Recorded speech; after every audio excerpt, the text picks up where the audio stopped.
Okay, so for this video, I will be discussing how we can organize and store our VBA code.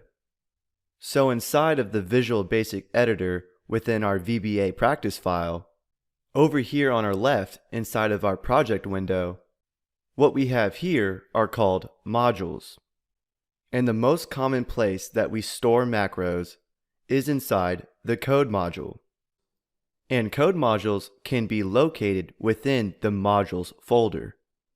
And currently we have one code module inside this folder, which is called module 1. And inside this module, what we have are called procedures. And procedures are the building blocks of modules. They are sets of commands or line of code that are used to perform a certain task. So within this module, we have two sets of procedures. We have our macro 1 procedure, and then we have our format headers procedure. There are two different types of procedures. The first one is called a sub procedure, which are just lines of code that get executed.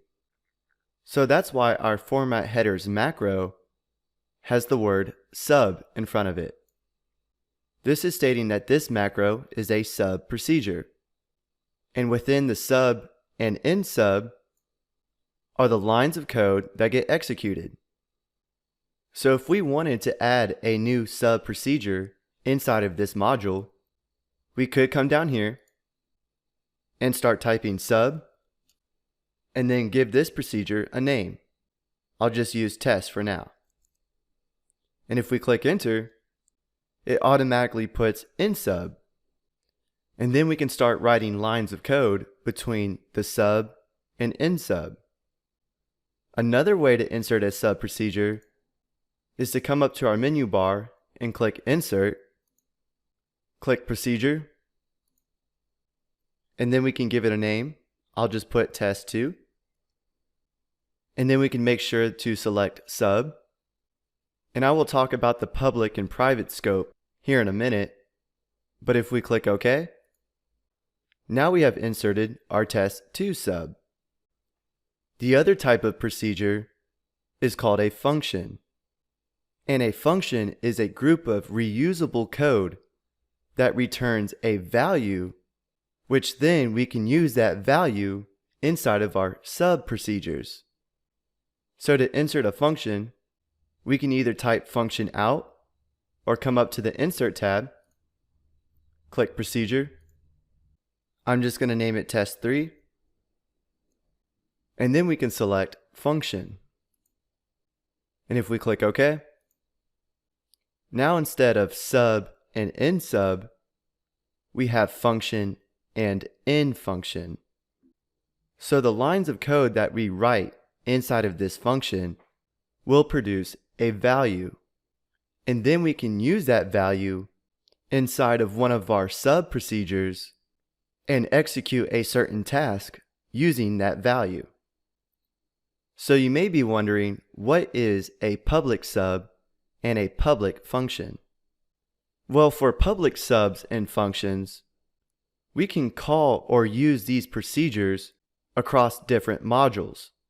For example, currently we are in module 1. If we come up and click insert and add a new module, now we are in module 2. And you can see that there is no code inside of this module. But if we state that our sub procedures or functions to be public, we can use those procedures inside of this module.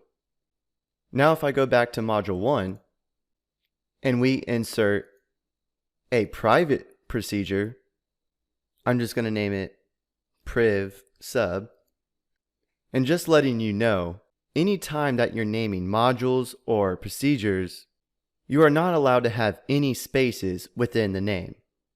So if I put a space between priv and sub, this won't work. So you have to make sure there are no spaces. And this time, instead of making this procedure public, I'm going to make it private. And click OK. Now we can see that this procedure is labeled private. And this means is that we can only use this procedure within this module. So if we came to module 2 and try to call or use that private procedure that we just made, we wouldn't be able to, because private procedures can only be used within the same module. So these are code modules. Well, within our Microsoft Excel Objects folder, where we see all the different sheets within this workbook, these are called sheet modules. So if we double click on one of these modules, it will open up the code module for this specific sheet. And we can trigger the macros written inside of this sheet module with using worksheet change events. Meaning that if we change something on this worksheet, we can make a macro within this worksheet module run. Same thing goes for the workbook module. If we double click this workbook, now we can write macros within this workbook module, and we can trigger these macros if we make a change to the workbook. We will touch on this more later in the course when we actually start working with these worksheet and workbook change events.